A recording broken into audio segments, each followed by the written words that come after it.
Boa tarde, amigos. Hoje, dia 10 de novembro, domingo, nós vamos abordar um tema que eu achei super interessante. Diz assim: vamos recomeçar a história. Troque o que era uma vez pelo é dessa vez. Ficou muito legal, né, esse tema.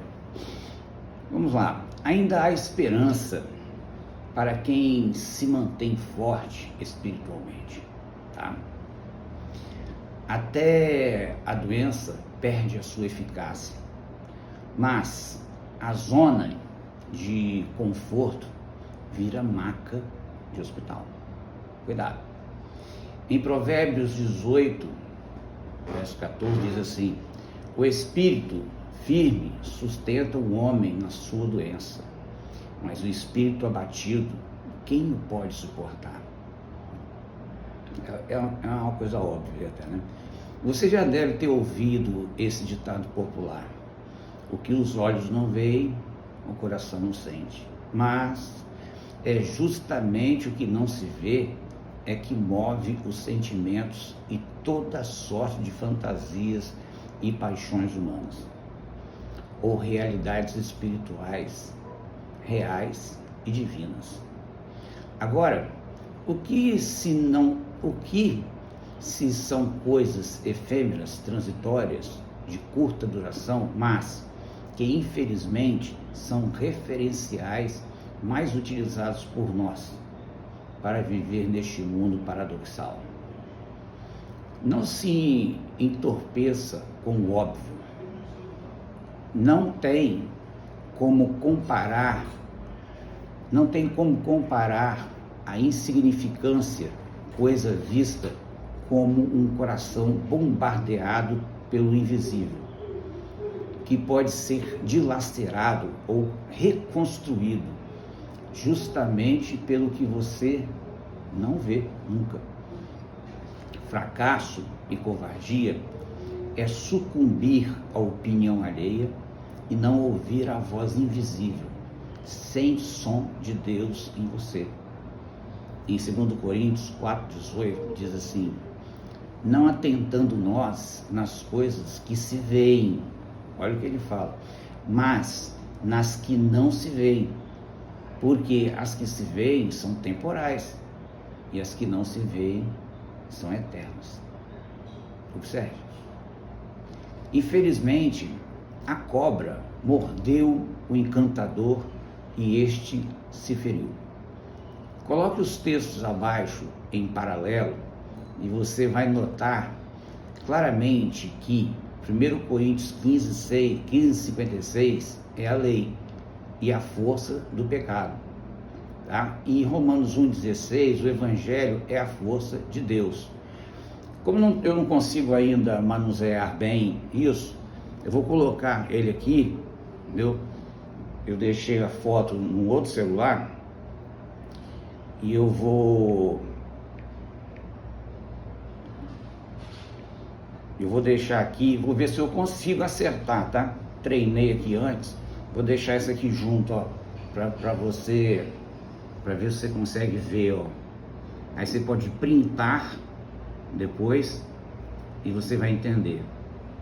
Eu acho que já deu, né? Aí você só printa depois, tá bom? Então vamos lá. Se você olhar bem aí, você vai perceber o seguinte, que a lei é nomos, tá? A força ou o poder está escrito assim, dinamis. Aí fala, do pecado é a hamartia. Agora, olha só, isso é o que está escrito em 1 Coríntios 15:56. Agora, olha o que está escrito em Romanos, né? Romanos 1:16. O evangelho é o que é evangelho, boas novas, tá? É o poder, que é a mesma coisa que força, lá de 1 Coríntios 15:56, tá? É dinamis. Agora, de Deus é feu. Significa o seguinte, irmãos, olha, se você combinar esses dois versículos, você tirou o print aí depois, eles são tão interessantes que você vai perceber o seguinte, ó, em 1 Coríntios, né, 15:56, está escrito assim: a lei é a força do pecado. Ou seja, o nomos, né, é a dinamis da hamartia. Olha como é que agora está escrito lá em Romanos 1,16. Repara, lei, força ou poder, tá, do pecado. Olha como é que está escrito em Romanos 1,16. Ó, o evangelho é a força de Deus. Então, é só você juntar o lé com o cré. Entendeu? Olha só que interessante. A ideia ou a moral dos textos significa que quem pensa em se justificar pela lei está ferrado, pois a dinamis, né, a dinamite ou a força, né, ou o poder do pecado é a própria lei, ou seja, ela é empurrada o pecado, né, como aquele veneno que sai da cobra, como uma espécie de veneno pelo ferrão, né? Eu acho que a palavra ferrão escrito no original é crentão, né? Crentão. E ferrão da morte, que não transforma e não cura, só mata, tá? Agora, o evangelho é o contrário, é a força, entendeu? É a dinamis de Deus, que transforma, cura e dá vida. Não é à toa que ele, o apóstolo Paulo, recita Isaías 25:8 e Oséias 13:14 nesse versículo de 15:56 de Coríntios, que ele fala: onde está a morte, a tua vitória, né? Esses textos aí, se você for olhar no cantinho da sua Bíblia, é um texto de Oséias 13:14 e de Isaías 25:8, entendeu? Então vamos lá. Eu acho interessante essas duas partes, né? Se a pessoa não souber estudar esse pedacinho, ela não consegue fazer uma exegese boa do texto. A morte e o pecado, consequentemente, a lei. Em Eclesiastes 10:11 diz assim: se a cobra morder antes de estar encantada, não há vantagem no encantador. Por quê? Primeiro que nós sabemos que cobra não ouve, não é verdade?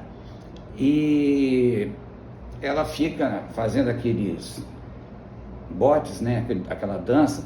Por quê? Porque o encantador está balançando aquele, não sei o nome aquela vareta, né, ou flauta, não sei, entendeu? Mas também tem muitos encantadores que tiram os venenos da cobra, porque se a cobra picar, ele não morre, tá bom? Mas o texto aqui está deixando bem claro. Ela fica encantada com o movimento e ela dança. E as pessoas acham aquilo incrível, mas é lógico que tem uma maracutaia ali por trás, entendeu? Agora, se a cobra picar o encantador, perdeu a graça, não há vantagem nenhuma para ele, entendeu? Então a gente tem que ficar atento na vida para aquilo que fica na sua frente e você percebe que aquilo está te enganando e você não está percebendo, entendeu? É isso que o texto está dizendo. Então, coloque isso na sua cabeça, o texto que eu acabei de botar aqui, entendeu? Tem a lei, lá 1 Coríntios 15:56, né? A lei, o pecado e a morte. Agora, já em Romanos 1:16 fala o evangelho, né? A força, né? E Deus. É tudo o contrário, entendeu? Mas as palavras originais ali são iguais, principalmente no caso poder, dinamis. Então, o poder da lei, entendeu? É a morte. Agora, o poder do evangelho e o próprio evangelho, o poder é de Deus. Então, essas coisas têm que ficar, você tem que ter esses dois versículos na sua cabeça. Romanos 1:16, coloca um do lado do outro, assim como eu botei a foto aí, tá? E 1 Coríntios 15:56. Aí você vai começar a aprender a Bíblia. É assim que se estuda a Bíblia, ok? Então, vamos lá. Eu gosto muito da palavra logos. Eu estudei muito essa palavra, pois ela é muito mais do que a tradução que colocaram no latim verbo, né, para a palavra, que eu não achei uma boa tradução. Ela, na verdade, ela é o projeto de Deus encarnado. E você já reparou que a palavra logos é usada para vários tipos de matéria, né? E ela é traduzida como estudo, como palavra. Por exemplo, você vai falar estudo, você faz o quê? Eu faço biologia, né? Ó, logia vem de logos, né? Ou estudo da vida. Mas logos é muito mais do que simplesmente uma nomeação de uma matéria. Eu estudo arqueologia. Arque vem do grego, que quer dizer princípio, né? Arquet o logos, quer dizer, no princípio era o verbo, ou era o logos, ou era a palavra, entendeu? Mas a palavra biologia está se relacionando a coisas dessa vida, dessa terra. A palavra que se relaciona às coisas dos céus é zoe. Que por incrível que pareça, não sei por que eles colocaram zoe para zoológico, entendeu? Para mim, até hoje eu não entendi isso, se alguém souber explicar. Mas tudo bem. Portanto, não me abato com os meus e nem com reveses dos outros, pois sei que faço parte do projeto. Você tem que ter isso na sua cabeça, entendeu? Cuja vitória foi na cruz. Diferente dos antagônicos, o seu quinhão, quer dizer, o seu preço, né, no final, né, o seu poder, né, vou botar assim, o seu prêmio está neste mundo decaído, morto. Provérbios 19, 28, 29 diz assim: a testemunha corrupta zomba da justiça, e a boca dos ímpios tem fome de iniquidade. Lembra que eu já expliquei o que é iniquidade? Os castigos estão preparados para os zombadores, e os açoites para as costas dos tolos, ok? Que o Senhor Jesus ilumine sempre os seus caminhos, Ele dê uma tarde abençoada. Amém. E não esqueça, tá? Vamos recomeçar a história? Troque o que era uma vez pelo é dessa vez. Amém.